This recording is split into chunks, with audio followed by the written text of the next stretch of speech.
제가 우리 아이들에게 가장 많이 하는 말 가운데 하나가 너 성경 읽었니? 라는 얘기입니다. 저희가 가정 예배 드릴 때 이제 가족에게 바라는 거 하나씩 얘기하는데 우리 집 아이 가운데 제가 누군지는 말을 못하지만 성경을 규칙적으로 읽지 않는 아이가 있습니다. 여러분 상상이 될 것 같은데 제가 부탁할 때 항상 성경 매일 읽어라 그렇게 말합니다.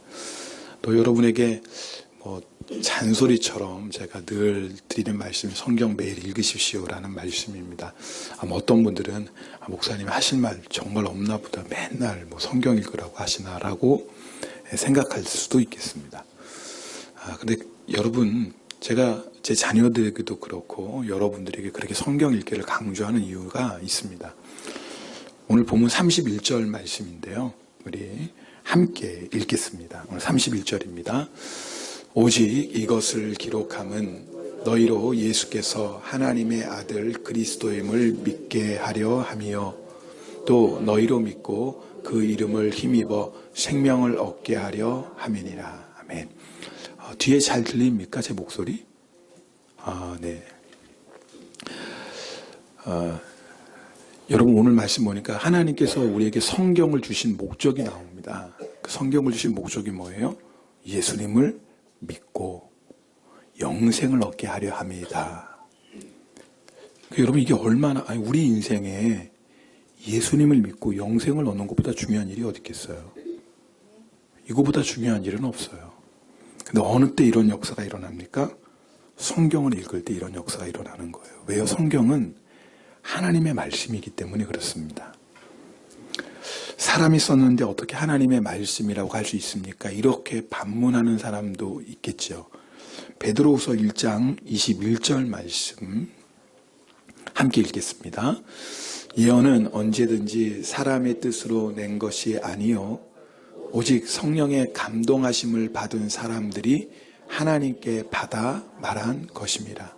그러니까 이 성경은요, 성령의 감동하심을 입은 사람들이 성령의 역사로 하나님의 말씀을 뭐예요? 받았다 그랬어요. 성경의 저자는 하나님이세요. 성령님이세요. 그리고 성경을 기록한 사람은 말 그대로 기자라고 해요. 네, 그래서 성경 기자, 저자가 아니에요. 저자는 하나님이세요. 그래서 여러분 우리가 성경을 읽으면 예수 그리스도를 믿게 되고 구원받는 역사가 일어나게 됩니다. 여러분에게 제가 종종 이렇게 토마스 선교사님 얘기를 드린 적이 있습니다. 여러분 다 아시는 얘기지만 성경을 읽을 때 구원의 역사가 일어난다는 좋은 예로 여러분에게 다시 한번 좀 나누려고 합니다. 여러분 한국의 일본은 훨씬 빠르지만 한국 개신교는 1886년인가요? 5년이죠. 1885년에 감리교 아펜셀러 선교사님 또 장로교 언더우드 선교사님이 인천의 제물포항에 들어옵니다. 그게 한국 개신교 선교 역사의 시작입니다. 1885년 4월 5일 부활절 아침이에요. 근데 한국 이 선교 역사가 좀 독특한 것이 선교사님들이 들어오기 전에 이미 한국에 그리스도인들이 있었어요. 성경을 읽고 함께 모이는. 왜 그러냐면 이 선교사님이 들어오기 전 19년 전에 1866년에 여러분이 미국의 제너럴 셔먼호라는 배가 대동강변을 거슬러 올라가면서 평양으로 향하면서 통상을 요구합니다. 그런데 이제 이 배가 어떤 배인가 조사차 그 제너럴 셔먼호에 탔던 중군 이현익이라는 사람이 있는데 무슨 문제가 생겼는지 이 제너럴 셔먼호에 있는 사람들이 이 중군 장군이거든요. 이현익을 가두게 됩니다. 그래서 이제 평양 군사와 이 제너럴 셔먼호가 대치하게 되는 거예요. 그런데 이 배가 이 모래톱에 걸려버렸어요. 그래서 이 상류에 나룻배에다가 솔나무, 가지, 유황을 해가지고 상류에서 띄워보내는 겁니다. 불을 붙여서. 그러니까 그 나룻배가 유황 붙은 그 배가 제너럴 셔먼호에 닿으니까 뭐에 불이 금방 번지겠죠. 그래서 제너럴 셔먼호에 탄 사람들이 여러분 이렇게 해변, 강변으로 올라오면 기다리고 있던 군관들이 다 죽이는 거예요. 근데 그 중에 가장 마지막에 내린 사람 중에 한 사람이 바로 토마스 선교사였어요. 이 박충권이라는 이 군인이 이 토마스 선교사를 죽이려고 하는데, 이 토마스 선교사가 그 박충권 앞에 무릎을 꿇고 두 손을 높이 들어 성경책을 받으라고 하는 겁니다. 박충권이 깜짝 놀랐죠. 아니, 자기가 죽이려고 하는데 도망가는 것도 아니고 싸우는 것도 아니고 무릎을 꿇고 성경을 받으라고 하니 얼마나 놀랐겠어요. 잠깐 멈칫하는 겁니다. 그때 이 토마스 선교사 다시 한번 무릎을 꿇고 하나님 앞에 기도하고 다시 한번 두 손을 높이 들어 성경책을 받으라고 권하는 겁니다. 네, 박충권이 그걸 거절하고 토마스 선교사를 죽이죠. 그런데 이제 집에 들어가서 밤에 잠을 자는데 그 장면이 잊혀지지가 않는 겁니다. 도대체 어떤 책이길래 나에게 무릎을 꿇고 두 손 높이 들어 받으라고 할까 너무 궁금한 거예요. 그래가지고 밤중에 몰래 가서 그 성경책을 갖고 옵니다. 그리고 그 성경책을 읽고 예수님을 믿게 됩니다. 참 놀랍죠. 누가 가르쳐 준 게 아니에요. 성경 말씀을 읽다가, 그래서 박충권은 나중에 영주교회에 이 영주가 됩니다. 쉽게 말하면 교역자가 없는데 교회를 책임지는 사람이 됩니다. 여러분, 그 조카 이영태인가요? 이영태라는 사람은 평양 숭실대학을 나왔는데 조카도 이 박충권이 건넨 성경을 읽고 예수를 믿고 나중에 한문 성경을 한글 번역으로 이게 번역하는데 큰 공헌을 하게 됩니다. 근데 이 토마스 선교사가 이 죽기 전에, 순교하기 전에 이 최치량이라는 12살 먹은 소년에게 성경책을 3권 줘요. 근데 이제 이 최치량이라는 이 소년이 성경책을 받아가지고 집에 왔는데 나중에 알게 금서인 거예요. 얼마나 무서워요.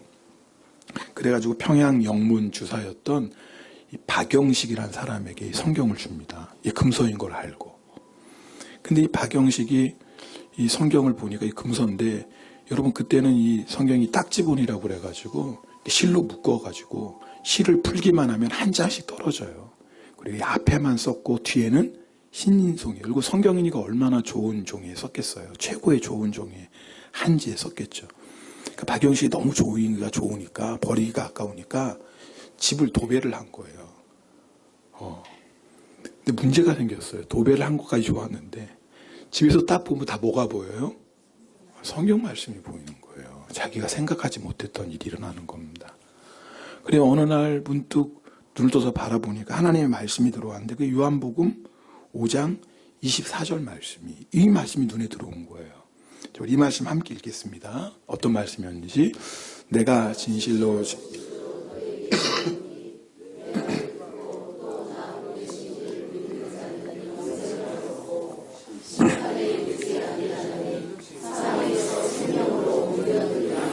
여러분, 처음에는 이 말씀을 읽었는데 생각 없이 읽었는데 이 말씀이 머리에서 떠나질 않는 거예요. 죽음 뒤에 뭐가 있어요? 영생도 있고 심판이 있다는 이 말씀이 잊혀지질 않는 거예요. 그러면서 동시에 삶에 대한 회의를 느끼고 근심이 날마다 쌓여가는 거예요. 도대체 죽음 다음에 있는 영생이 뭐고 심판이 뭘까? 그러다가 무심코 천장을 바라봤는데 천장에도 뭐가 붙어 있어요? 말씀이죠. 눈에 들어온 게 요한복음 14장 1절부터 나오는 말씀이에요. 그 말씀 읽어보겠습니다. 너희는 마음에 근심하지 말라. 하나님을 믿으니 또 나를 믿으라. 그 다음요, 계속요. 내 아버지 집에 거할 곳이 많도다. 그렇지 않으면 너희에게 일렀으리라. 내가 너희를 위하여 거처를 예비하러 가노니 가서 너희를 위하여 거처를 예비하면 내가 다시 와서 너희를 내게로 영접하여 나 있는 곳에 너희도 있게. 그러니까 죽은 다음에 끝인 줄 알았는데 그게 아닌 거예요. 영생이고 보니까 이 예수라는 이 사람이 너희를 위해서 거처를 예비하러 간다라는 거예요. 그때부터 성경을 읽기 시작합니다. 그 성경을 말하는 예수님이 누군지, 왜 예수님이 아버지라고 부르는 하나님이 예수님을 보낸지를 알게 됩니다. 성경을 읽다가. 누가 가르친 게 아니에요. 혼자 성경을 읽다가. 그러다가 자기들이 그 제너럴 셔먼에 탔던 모든 사람들을 잔인하게 죽였던 장면들이 떠오르면서 마음이 너무너무 아프기 시작합니다. 이게 뭐예요? 성령께서 죄를 깨닫게 하신 거죠. 마음이 너무너무 괴로워서 어찌할 바를 모르는 겁니다. 그러다가 또 눈에 들어오는 게 뭐예요? 성경 말씀. 마태복음 4장 17절 말씀이 눈에 들어온 거예요. 읽겠습니다. 회개하라, 천국이 가까이 왔. 결정적으로 이 말씀을 읽고 그가 회개하고 예수님을 믿게 됩니다. 여러분, 이게 한국에 이게 기독교가 시작된 역사예요. 뭐예요? 선교사가 말씀을 전하기 전에 이미 하나님의 말씀이 성경을 통해서 예수 믿는 사람에게 생겨나기 시작합니다. 그래가지고 이 박영식이 자기가 그때 물론 한문이죠. 한문 성경으로 도배했던 그 집이 교회가 돼요. 그게 여러분 널다리 교회라고 평양의 최초의 교회다. 왜 이 교회가 중요해요? 이 교회가 1907년에 한국에 대부흥이 일어나거든요. 평양은 그 당시에 기생의 도시고 환락의 도시였습니다. 근데 그 기생의 도시 평양에 놀라운 영적 부흥이 일어나요. 근데 그 중심에 있던 교회가 장대영 교회예요. 이 장대영 교회는 시작이 뭐냐면 이 박영식이 자기 집에서 시작했던 널다리 교회예요. 제가 오늘 여러분이 다 아는 얘기지만 한 번 더 말씀드리는 게 이것이 하나님께서 우리에게 성경을 주신 목적이에요. 여러분, 물론 성경을 읽는다고 다 예수님을 믿고 구원받는 건 아니에요. 왜냐하면 성령께서 역사하셔야 됩니다. 여러분, 박영식이 그 요한복음 5장 말씀을 읽을 때 마음에 괴로움이 있는 거, 이게 누구의 역사예요? 성령님의 역사죠. 그 괴로움을 가지고 있었어요. 근데 여러분, 물론 그것이 박영식은 성령의 역사인 줄 몰랐지만 박영식이 다르게 반응할 수도 있어요. 예를 들면, 야, 괜히 뭐 죽음이 어디 있고 뭐 심판이, 야, 괜히 복잡하게 이런 생각하지 말고 오늘 기방에 가서 먹고 마시고 즐기자. 이랬다면 성령님의 역사를 받아들이지 않는 거죠. 그랬다면 예수님을 안 믿을 수도 있어요. 여러분, 그래서 이 성경을 읽을 때 주의 성령께서 역사하시기만 하면 누구든지 예수를 믿고 구원받게 됩니다. 그래서 여러분 우리 자녀들한테 성경 읽으셔야 돼요. 아이들 성경 읽기 싫어합니다. 근데 읽기 싫어한다고 안 읽히면 안 돼요. 어떤 분은 그러죠. 억지로 읽히면 괜히 성경에 대한 반감만 갖는다고. 그건 우리 생각이에요. 억지로 읽혀도요, 억지로 읽다가도 주의 성령님이 역사하시면 마음이 변화되는 거예요. 여러분, 성령님이 역사하십니다. 그러니까 우리는 어떻게 해서든지 우리 아이들에게 성경 읽게 하고 그 다음에 기도하시는 거예요. 성령님, 역사해 주세요. 우리 아이가 억지로 마지못해 읽지만 그 읽는 가운데 성령님이 강하게 역사하셔서 예수님을 만나게 해주세요. 우리 한국의 개신교 역사가 바로 그 성경을 읽다가 예수 믿는 사람들이 생겨나기 시작한 거예요. 그런데 우리가 이 말씀 듣다 보면 나는 이미 예수 믿고 구원받았으니까 그럼 나는 뭐 성경 안 읽어도 되겠네라고 생각할 수 있는데 그건 성경 말씀을 깊이 몰라서 그래요. 우리 31절 말씀 다시 한번 읽어보겠습니다. 오늘 본문 31절입니다.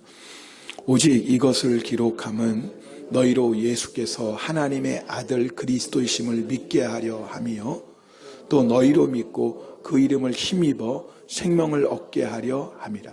여기서 보세요. 그래도 자는 분이 아무도 없어서 한 분 이제 거의 그죠? 너무 이 조시로 나가시는 거예요. 그죠? 여기 보면 믿고라고 있죠. 너희로 믿고 또 생명을 얻고 이게 다 현재형이에요. 여러분 우리 한국어나 일본어 말에는 이 뜻을 원어의 뜻을 잘 못 살렸어요. 원래대로 하면 이건요. 계속해서 믿는 거예요. 계속해서 생명 가운데 있는 거예요. 이게 무슨 말이냐면 여러분 우리가 신앙 얘기할 때 나 예수님 믿었습니다라고 말합니까? 믿습니다라고 말합니까? 그죠? 나 예수님 믿었습니다. 과거형으로 말하지 않아요. 우리가 다 얘기할 때 나 예수 믿습니다. 만약에 어떤 사람이 나 예수 믿었습니다라고 얘기한다면 아마 그 뜻은 이런 뜻일 거예요. 내가 옛날에는 한때 예수 믿은 적이 있었는데 지금은 안 믿어요. 이런 뜻일 거예요. 그죠? 우리의 신앙에는 과거형 없어요. 왕년 없어요. 우리 신앙생활은요. 신앙은 현재형이에요. 내가 과거 예수 믿었었다. 그게 중요한 게 아니고 지금이에요. 지금 내가 예수를 믿고 있느냐라는 거예요. 여러분, 영생도 마찬가지입니다. 물론 우리가 영생을 얻었습니다라고 얘기하지만 사실은 영생은 생명이거든요. 그러니까 말은 나 영생 얻었습니다라고 얘기하면 실제로는 나는 지금 생명을 가지고 있습니다라는 게 맞아요. 자, 우리 요한일서 5장 12절 말씀을 함께 읽겠습니다. 아들이 있는 자에게는 자, 이 말씀 보니까 이겼죠. 아들이 있는 자에게는 뭐예요? 생명이 있고요. 이거 현재형이에요. 있었고 아니에요. 있었고라는 뜻은 뭐예요? 예전에는 생명이 있었는데 지금은 없다라는 뜻인 거예요. 그러니까 여러분, 아들이 있는 자, 예수님이죠. 예수님이 있는 자, 예수님이 그 마음에 있는 자는 뭐가 있다? 생명이 있고, 이 현재형인 거예요. 자, 그러니까 하나님께서 우리에게 성경을 주신 이유는 뭐냐면 너희가 계속해서 믿음 안에 거하라는 거예요. 여러분, 우리가 날마다 성경을 가까이 해야 되는 이유가 여기 있어요.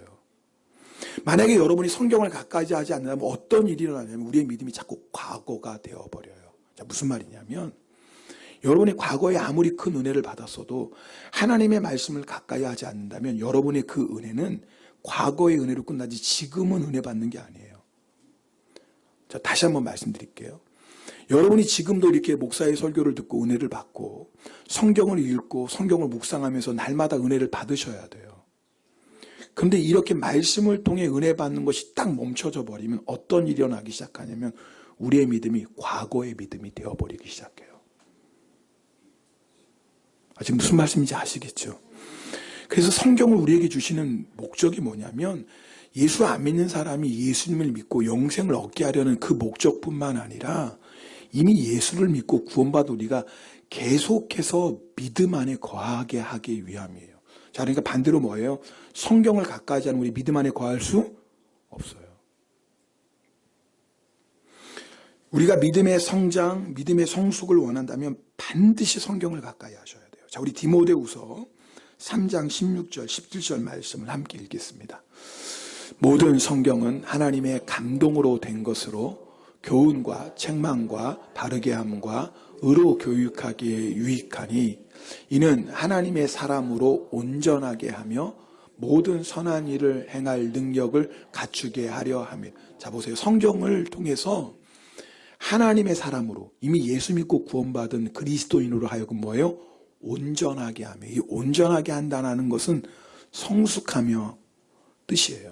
자, 그러니까 보세요. 우리가 예수를 믿어도요, 교회를 5년 10년 다녀도요, 내가 하나님의 말씀을 가까이 하지는 그 믿음이 뭐 하지 못한다? 성장하지 못해요. 성숙하지 못해요. 어떤 분은 그런 얘기 하세요. 목사님, 저는요 교회 다닌 지 오래돼서 아무것도 몰라요. 아무것도 모르는 이유가 있어요. 성경을 가까이 하려면 아무것도 모르는 거예요. 여러분, 신앙생활은 연수와 상관이 없어요. 교회가 어떤 곳인지는 알 수 있을지는 몰라도 내가 날마다 성경을 가까이 하지 않으면 우리의 믿음이 성장하고 성숙할 수 없어요. 그러니까 예수를 오래 믿었지만 여전히 어린아이처럼 신앙생활하는 사람들이 교회에 적지 않습니다. 완전히 어린아이예요. 왜 그래요? 믿음이 성장하고 성숙하지를 않았어요. 여러분, 오늘 말씀 보면 성경을 통해서 모든 선한 일을 행할 능력을 갖춘다고. 이 모든 선한 일은 하나님의 일이에요. 여러분, 우리가 성경을 통해서 하나님의 일, 하나님의 사명을 감당할 능력도 얻는 거예요. 여러분, 우리가 교회에서 마음 아픈 일이 뭐예요? 교회에서 봉사하는 사람들이 서로 갈등하고 대립하고 심지어는 서로 싸우는 거예요. 알고 보면 다 교회를 위한다고 하지만 왜 이런 일이 생겨요? 열심은 있는데 믿음이 그 열심을 따라갈 만한 성숙함이 없는 거예요. 지금 무슨 말씀인지 아시겠어요? 마치 어린아이와 같아요. 어린아이가 엄마 음식 마요. 엄마 내가 도와줄게. 마음은 좋아요. 그렇죠? 엄마가 일하는 거 도와줄 마음은 좋은데 도움이 돼요, 안 돼요? 안 되죠? 그렇잖아요. 괜히 뭐가 돼요? 귀찮아서 맨 처음에 그래 엄마랑 같이 하자 하다가 너무 걸저거리냐. 그래 고맙다. 너 텔레비 볼래? 왜요? 너무 귀찮은 거예요, 얘가. 도와준다고 마음은 너무 고마워서 차마 거절은 못하는데 도움이 되는 게 아니라 자꾸 걸리적거려요. 방해가 돼요. 여러분, 영적으로도 똑같은 거 아세요? 내가 주님을 위해서, 교회를 위해서 사명을 감당하고 싶은 그 마음은 너무나 귀해요. 그런데 말씀으로 우리가 훈련받지 않으면 능력이 없어요. 그러니까 자기는 교회를 위해서 한다고 하지만 오히려 교회를 어렵게 하기도 해요. 왜 그래요? 선한 일을 행할 능력이 없어요. 문제가 뭐예요? 하나님의 말씀을 가까이 하지 않아. 여러분, 우리는요, 하나님의 말씀을 통해서 믿음이 성장합니다. 어린아이의 믿음에서 어른으로 자라가요. 여러분, 우리가 계속해서 어린아이의 믿음으로 머무르면 뭐가 위험한 줄 아세요? 디모데후서 3장에 보면요, 마지막 때에 속이는 자, 악한 자들에게 속임당해요. 여러분, 지금처럼 이렇게 이단이 많이 일어난 때가 없지만 갈수록 더 할 거예요. 악한 자들이, 속이는 자들이 성도들을 속입니다. 거짓으로 미혹합니다. 어린아이들은 넘어가요. 여러분, 이단에 넘어가는 사람들이 예수 믿는 사람이 예수 안 믿는 사람이에요? 대답이, 아니, 예수 믿는 사람이 안 믿는 사람이에요? 제가 질문을 잘못했나? 이단에 넘어가는 사람이 예수 믿는 사람이 예수 안 믿는 사람이에요? 네, 안 믿는 사람이 이단에 넘어가지도 않아요. 넘어갈 리도 없어요. 이단이 여러분 예수 안 믿는 사람 전도하는 거 봤어요? 요즘은 그렇지, 이제 워낙 뭐 강하고 담대해져서. 근데 이단들은 항상 누구를 찾아가요? 예수 믿는 사람을 찾아가요. 그래서 이단들이 전도할 때는 교회 문패에 붙은 집을 찾아가죠. 교회 문패 안 붙인 집은 찾아가질 않아요. 어린아이들이, 왜냐하면 예수 믿는다라는 건 종교성이 있는 사람이고 갈급함이 있는 사람이거든요. 예수 안 믿는 사람은 아예 종교 자체에 관심이 없어요. 종교 자체에 관심이 없는 사람은 이단이 유혹해도 안 넘어가요, 웬만하면. 왜? 어차피 관심이 없는데 뭐. 그래서 이단들이 그런 사람은 공격을 안 해요. 근데 예수를 믿는다? 근데 어린아이다, 이런 사람이 이단이 넘어가기에 딱 좋은 거예요. 갈급함이 있거든요. 들은 건 있거든요. 근데 몰라요. 믿음이 어린아이예요. 그러니까 속이기에 딱 좋아요.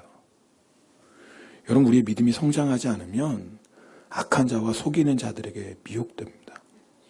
더 문제가 뭔 줄 아세요? 우리의 믿음이 성장하지 않는다라는 건 제자리에 머물러 있다라는 거예요. 그건 뭐냐면 죽은 믿음이 되기 쉬워요.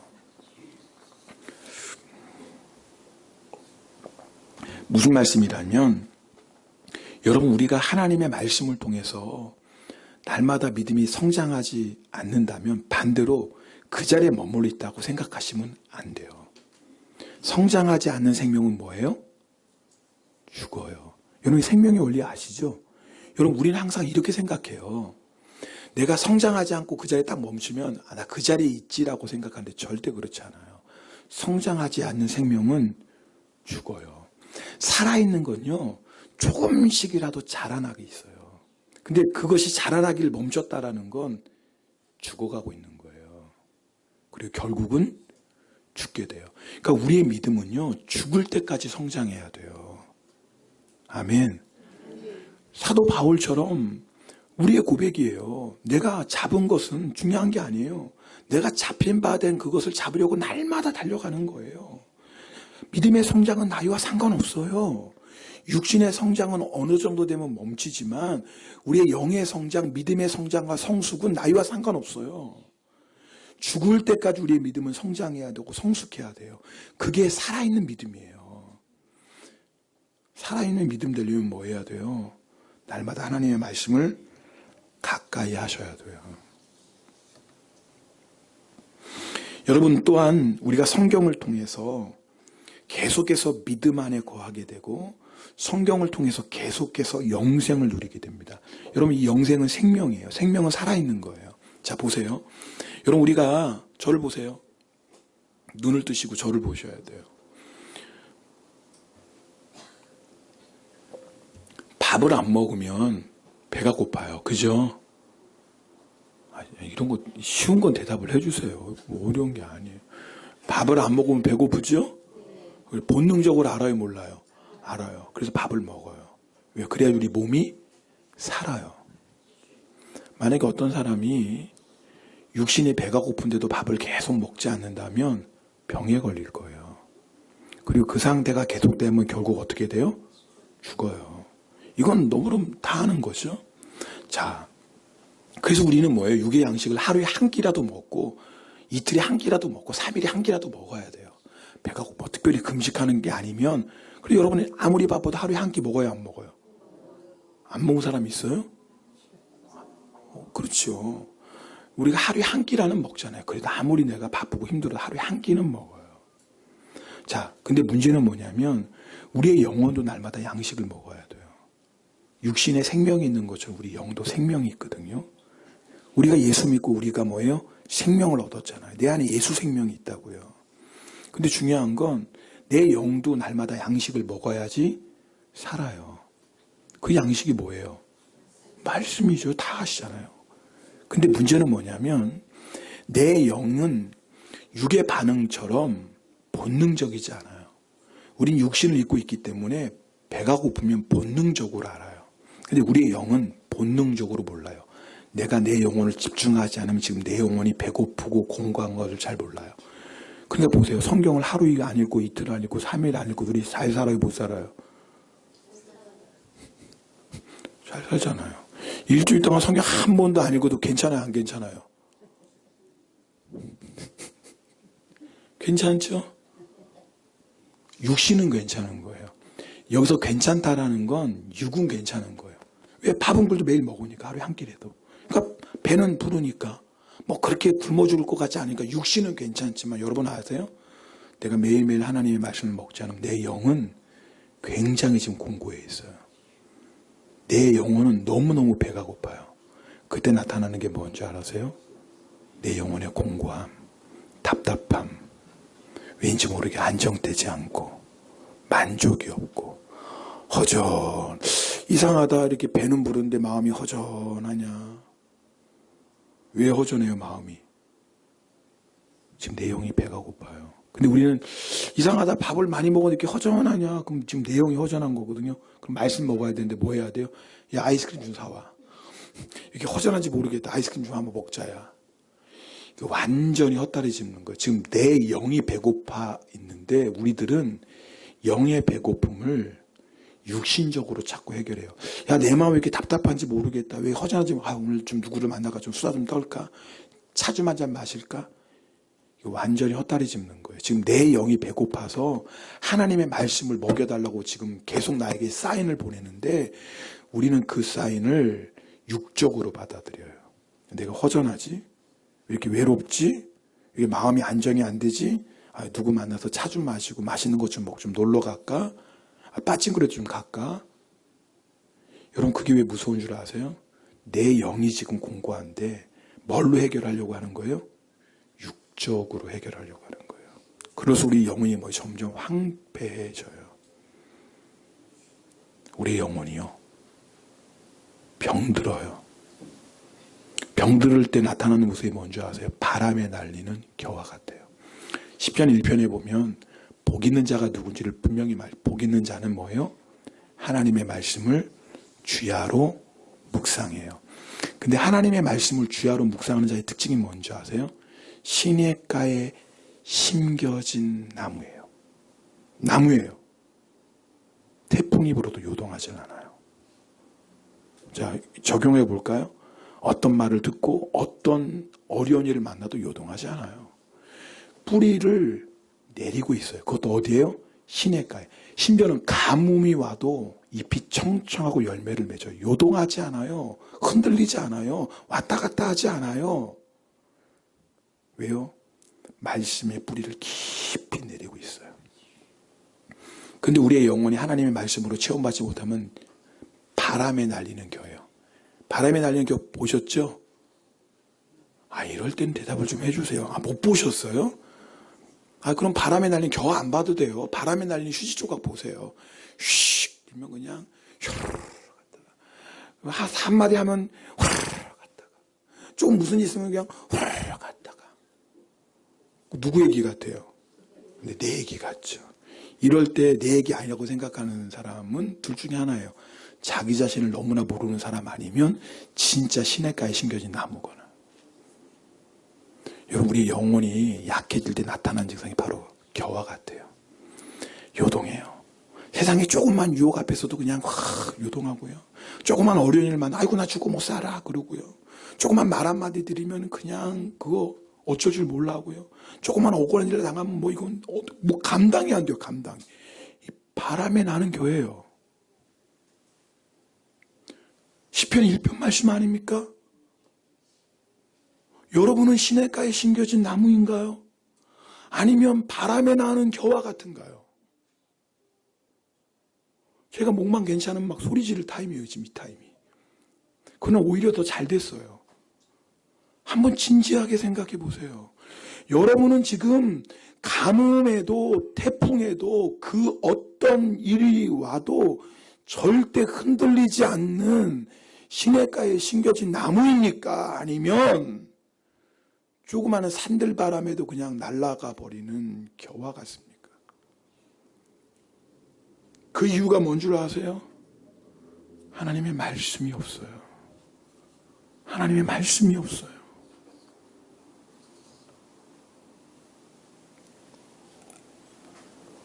그럼 약 드셔야 돼요. 육신이 약해지면 보약 먹잖아요. 네, 여러분, 우리 영혼이 병들면 약은 다른 약 없어요. 구약 먹고 신약 드셔야 돼요. 여러분, 그래서 제가 여러분을 사랑하기 때문에 자꾸 약 드시라는 거예요. 육신의 약이 아니라 우리의 약해진 영혼은 사람 말은 한순간이에요. 그때 들을 때는 위로가 되고 그것 필요 없는 건 아니에요. 우리가 그래서 힘든 형제 자매들을 만날 때 위로해주고 권면해주고 격려해줘야 돼요. 그건 필요해요. 근데 여러분, 그건요 반창고예요. 잠깐 붙이는 거예요. 그걸로는 절대 마음의 상처와 마음의 병이 나을 수가 없어요. 우리의 마음의 병을 낫게 하는 건 하나님의 말씀밖에 없어요. 약해져 버린 이 마음을 강하게 하는 건 말씀밖에 없어요. 여러분 잘 들으세요. 여러분, 하나님 말씀, 내 마음이 너무 지금 요즘 약하다. 적어도 하루에 1시간 말씀을 읽으세요. 하루에 1시간 말씀을 읽으세요. 소리 내어서 읽어보세요. 그래서 내 마음이 안정이 안 되고 공고하고 막 흔들리고 바람에 나는 겨와 같다. 3시간을 읽어보세요. 여러분, 이거 너무나 중요한 것은 만약에 여러분 육신이 병들어서 내가 하루에 3시간 투자해서 나을 수만 있다면 왜 안 하겠어요? 육신의 생명과 비교할 수 없는 영의 생명인데 3시간 어떻게 했냐고. 다른 거 안 하면 돼요. 핸드폰 안 하고 게임 안 하고 드라마 안 보고 다른 일 안 하고 시간 날 때마다 읽으면 3시간 읽을 수 있어요. 시간 없는 거 아니에요. 여러분, 우리가 의외로 얼마나 많은데 시간 보내는 줄 아세요?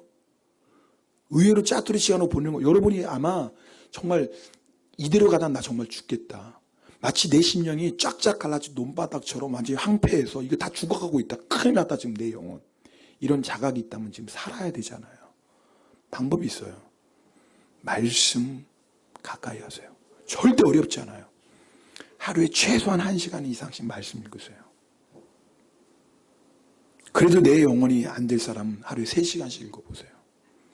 여러분, 그러면요 마음의 병은 다 고침. 우울증 성경 말씀 그렇게 하루에 3시간씩 읽어보세요. 6개월. 안 날 사람이 없다니까요. 불면증, 내가 불면증이 다른 원인이 아니라 마음의 걱정과 염려와 두려움 때문에 불면증, 그 성경 읽어보세요. 안 날 리가 없어요. 내 인생의 중독, 끊지 못하는 죄, 이게 다 중독 같은 거 끊지 못하는 죄는 내 영혼의 문제거든요. 내 영혼이 지금 허전해서 그렇거든요. 내 영혼이 허전한 걸 육적으로 해결하려고 하기 때문에 중독이 나오는 거고요. 중독은요 마음의 병이에요.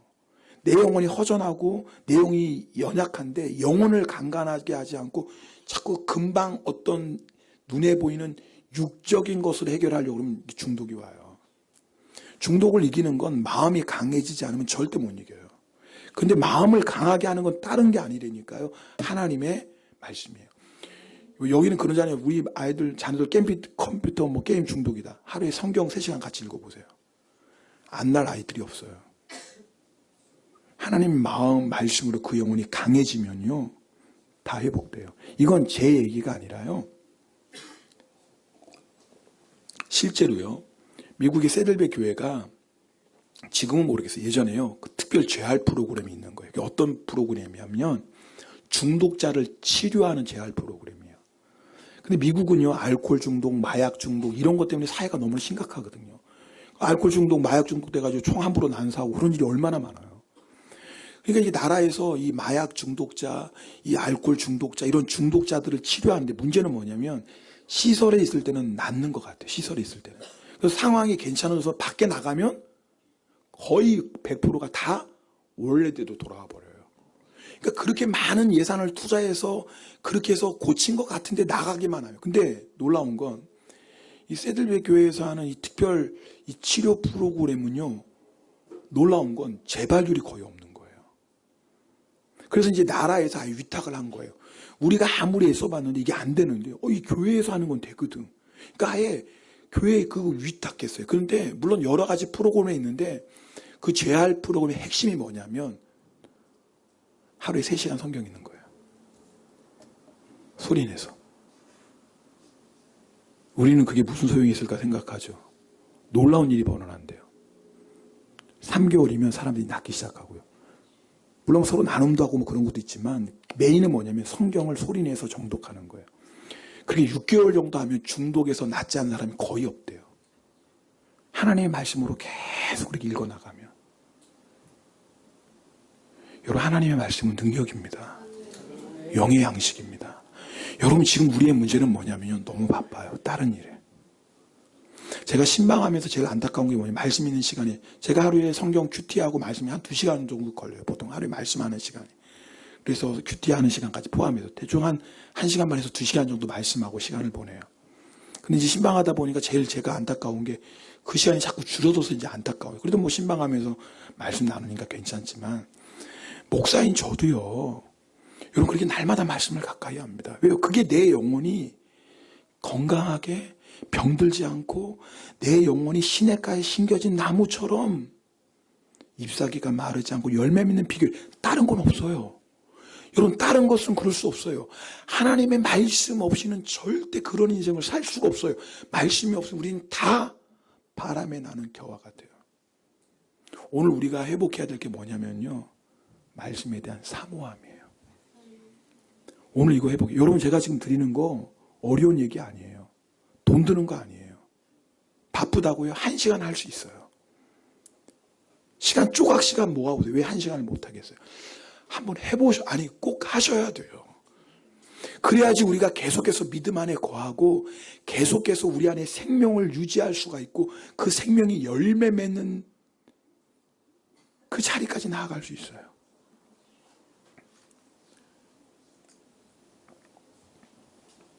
저는 오늘 여러분 이 말씀 듣고 뭐 갑자기 3시간까지 안 해도 돼요. 1시간이라도.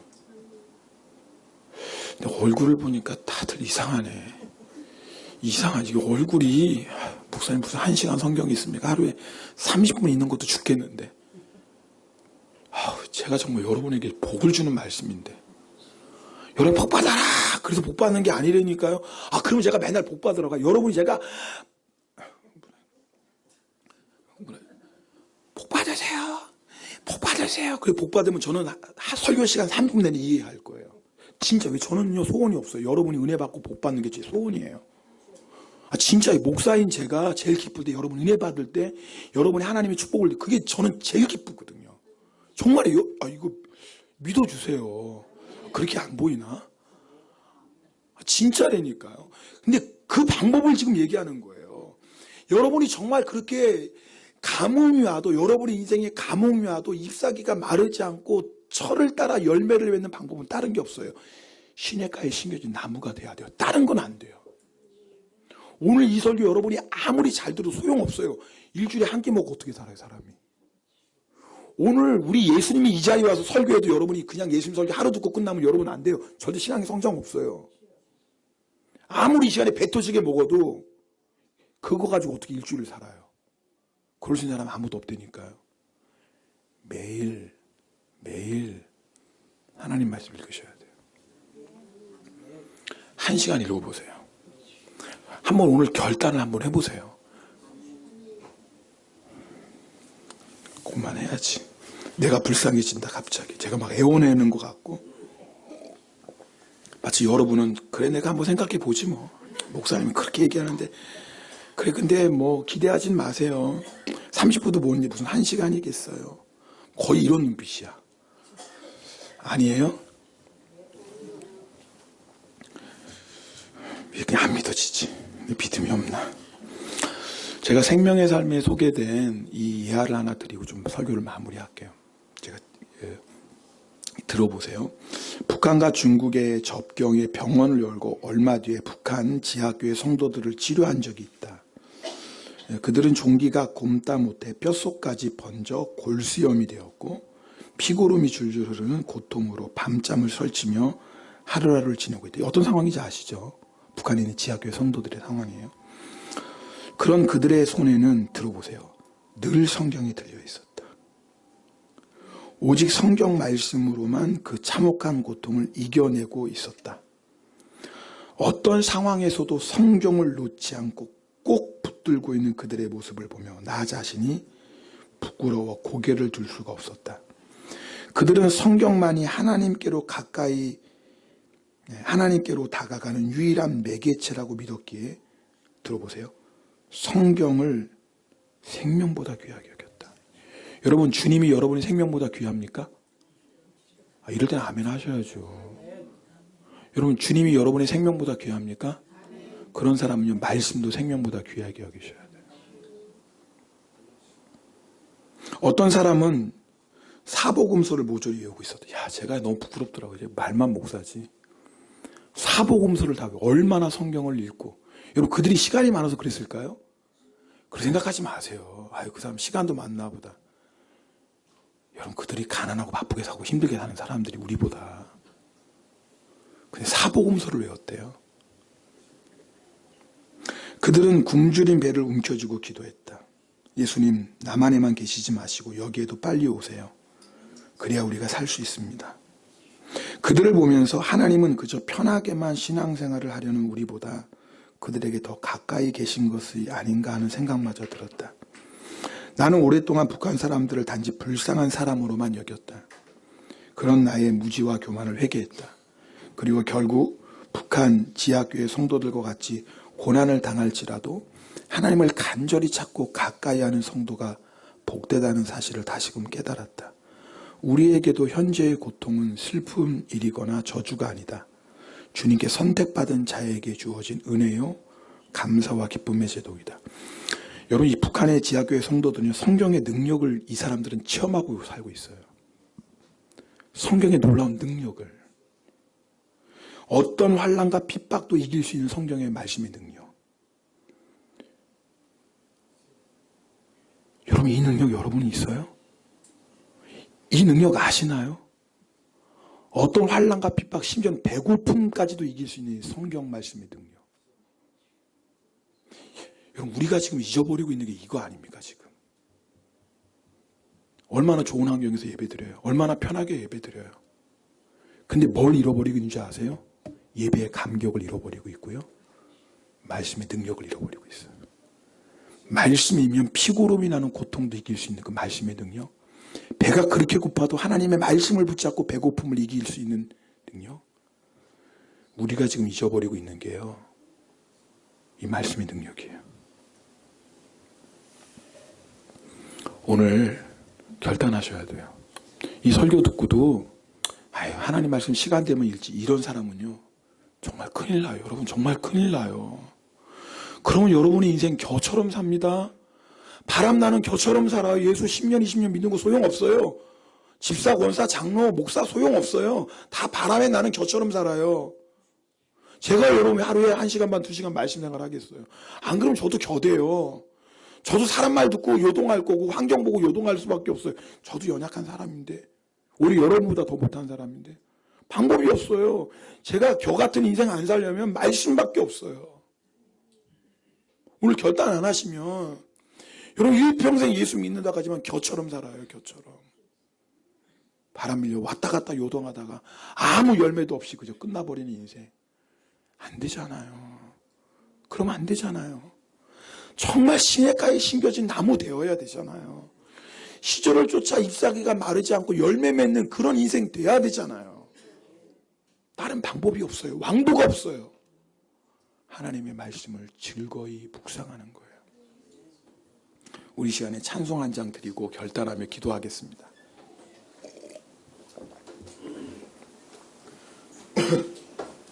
우물가의 여인처럼 난 구했네. 우리 찬송인데요.